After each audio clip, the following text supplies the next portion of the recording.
you ever wake up and your alarm clock is getting unloaded? That's good. 8:05 a.m. But here we are. All right, let's get the day started.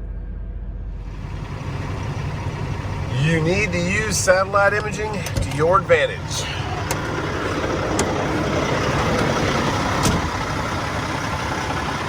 I could see last night that this was open, so you need to also have a good amount of pens.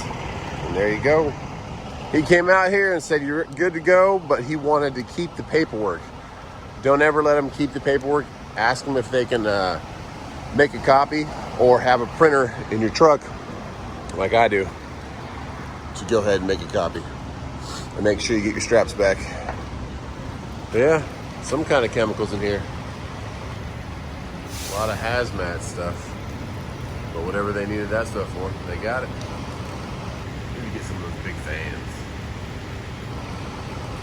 But yeah, can't beat it. And they also had a light up there. It was nice. It was red. It just turned green. 15 minutes. Let's get back to those load boards and get back out of Florida.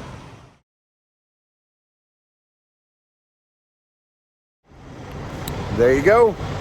Always keep your straps kind of wound up if you can. Keeps it easier to get them in and out. Don't leave them in the back of the truck because you'll lose them. And always have a couple extra. You never know when they're going to have them. And then so you made a copy. We're good to go when it's 8:20 a.m. I like it.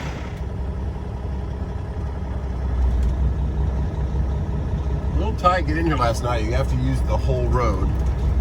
But at least there wasn't too much traffic. But there was a nice Hellcat neon green Challenger waiting for me. Not bad to look at while I'm backing up. That guy with the blue truck out there is waiting to get in where I'm at, so we will head out here, get back to 85. I'm actually north of, or not 85, Highway 4. I'm actually north of Highway 4 today. Normally everything in Lakeland I've ever delivered is south of Highway 4, so that is it. Beautiful day. Let's get up back to Jacksonville area and then check the load boards. The good old exit 305, but I'm not going to be able to go get a shrimp burrito with that Austin pasta salad. But if you're coming through here, exit 305 on 95 coming between Daytona and Orlando. Exit at the Pilot. It's the only truck stop here. Lots of parking. And then 6 miles down the way, when you come to the beach, take a right turn and there's a restaurant on the water. Awesome food. But I'm just gonna get in here, get a refill, keep going. How many of you have been to Jacksonville? Beautiful little city. It seems like they are imploding their football team for some reason. Either way, we got a Coyote load we're looking at. And this is my thought process on the load. It's Thursday. So I'll have to reset my clock again because this one's going to West Palm Beach. So I can be up there by 1 o'clock, 2 o'clock, reset, and then it has to be down in West Palm by 11 tomorrow, which is about 400 miles. They want to do it for $1,060. I said, I'll do it for 25. They came back with 15. They declined it 2 times, and every time I reoffer again, I add $25 to it. So now I'm up to $2,600, and they finally gave me a new rep. I've had these reps out of Milwaukee forever. And they were just these young guys that they had a democracy where they hung up on me for like 9 times straight with the load going from Charlotte to Alabama. So it was that drop trailer load in Home Depot, if you remember that one a couple weeks back or last week. Either way, I got a new guy. He's out of Chicago now. He's real personable, and so he calls me. He's like, "Hey, they'll go $1,700 on that load," and I kind of explained to him my thought process, just because. I want them to understand where I'm coming from. I'm not just trying to shoot for the stars, but if I take this load on a Thursday and get down to West Palm on Friday at 11 a.m. to Costco, I'm not going to be getting anything on the trailer on Friday.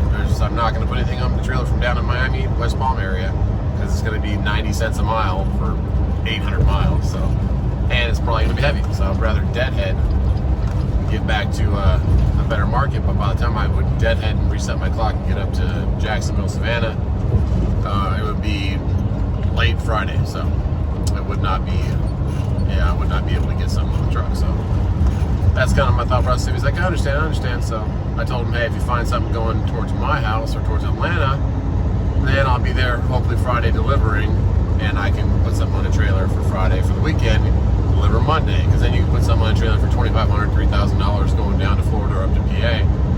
I could be home the rest of Friday, all of Saturday, and leave out Sunday afternoon. So that's the thought process on these loads. So think about that. Think about your days. Think about your weekend loads. You always want to kind of try and get something for a little bit of distance that's going to pay pretty well. And you can hold. And a lot of these guys, if they haven't covered it all, or brokers, if they haven't covered the load all week, then they're going to want to move it by Friday just so at least gets there by Monday, and the customer's happy. But yeah, thought I'd just show you guys through Jacksonville. Going over the bridge now, a little bit more.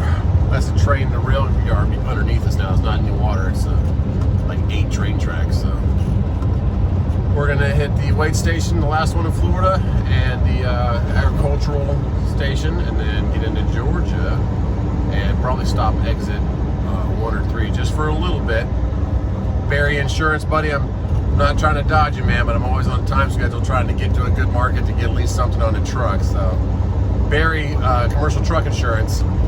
If you watch a couple of my older videos, he's a great guy that actually got me an awesome premium on my second, or going into my 3rd year now on insurance. I was with Progressive, and oh my goodness, Progressive was like $18,000 a year, and now I'm paying about $770 a month. So it's great, way better, because I was paying $1,560 a month before. So just about cut it in half.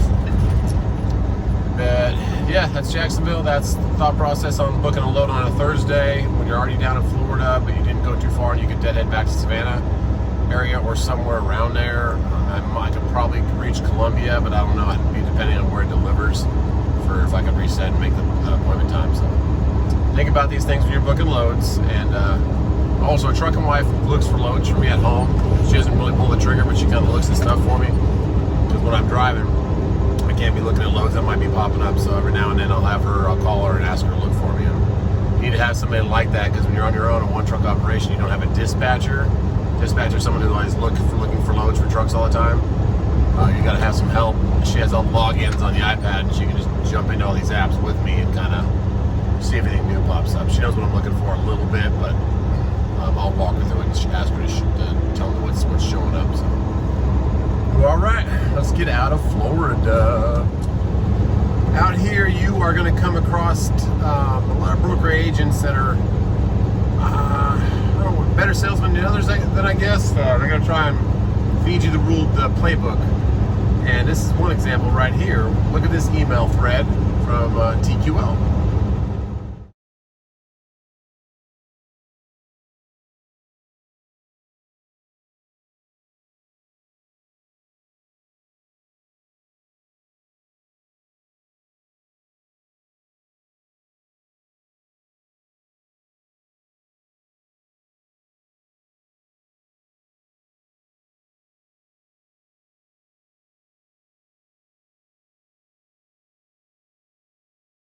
So he was respectable. I've had other broker agents in the past, or head of sales, carrier representatives, be a little bit more outlandish and stern. But he was respectable. He was just trying to go by the market, as a lot of brokers and broker agents use. But there's no market. You make the market. You are the truck. You're the asset. It's your insurance premium. It's your repair costs. It's your plates. Everything else. So. Remember all those fees come into account, and know your worth. Make as much money as you can here. But I just want to show you that email thread. You're going to come across that a lot, especially as a new authority. There's going to be a bunch of phone calls, people selling you everything under the sun, all kinds of services to file all kinds of things that you don't even need to file until next year. And then there's going to be a bunch of brokers trying to sell you that, oh, that's all I have in it, and this is what the market is. Don't buy it. But in the beginning, like I said, you're going to have to grind a little bit, kind of take what you can get, but when you get out here a couple of years, start naming your price. All right, let's get up through this rain and get to Savannah.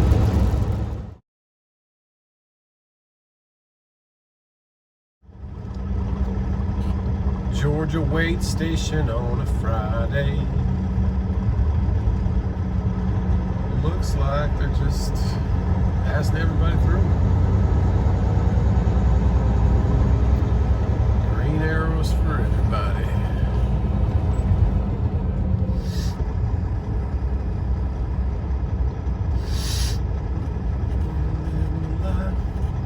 We do have a guy sitting over here.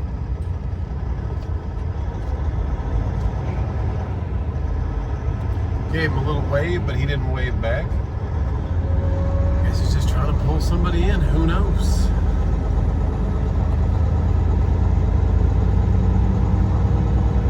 Let's keep going up to Savannah. Don't think we're gonna get a load today. Truck and wife is looking a little bit for me, and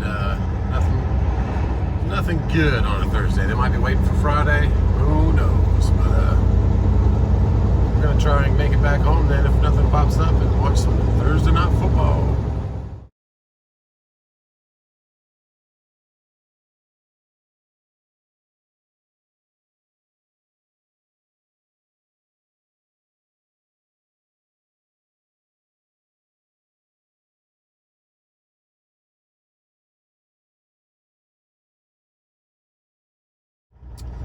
So that picture right there was, I just passed the exit.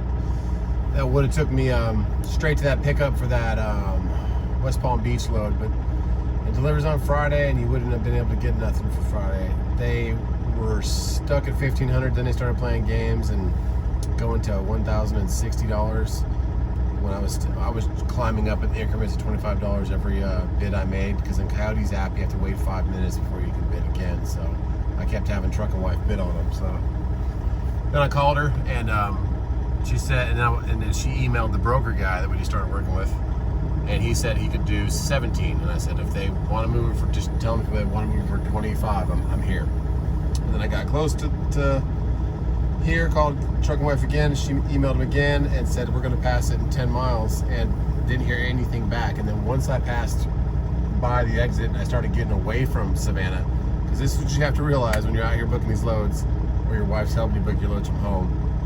They have GPS tracking on you, so they know where you're at.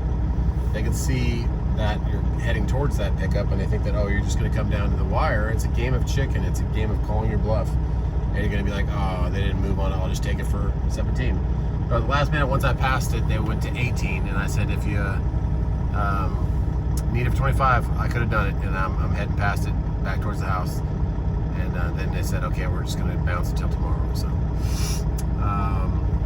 but that's this Coyote guy. I've been with these Minneapolis group of brokers since this whole year, and only recently have they started getting a little finicky, a little flaky. So I called the supervisor and told him I wanted a new group of brokers, and finally I got one. He emailed me today, and that's who Truck and Wife's been emailing today. This is new broker we got. But now I have to set a precedent. I have to set an example of, he's probably used to working with other carriers and other dispatchers that are like, yeah, okay, well, that's the best you can do. Okay, we'll take it. I set a price that I want, because I know I'm going to be down in West Palm Beach on a Friday morning, and I'm not going to get a Friday load. And I still might not get a Friday load tomorrow, but at least I'll be back by my house. At least I'll have the opportunity to make some money, maybe put something on the truck that delivers Monday or delivers Sunday. And that's what goes to my head, because I like to be back with my family. So that's my thought process. We missed out on that one, but I kind of didn't want it anyways. If I wasn't going to take it, I was going to take it for 25. That's what it would have been worth to me. So that is the game of booking loads. Have a person at home that can email and look at loads with you on the phone, or stop a bunch at truck stops. And I'm in a rest area now. That's when I stopped.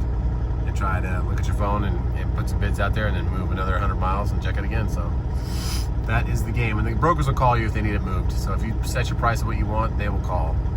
And you can Bluetooth talk to them on the phone and work out the specifics, and just stick to your guns and know your worth. I'm gonna wrap this video up. Please click the description arrow. It's on the bottom right by this Mr. CR England and my mirror over there.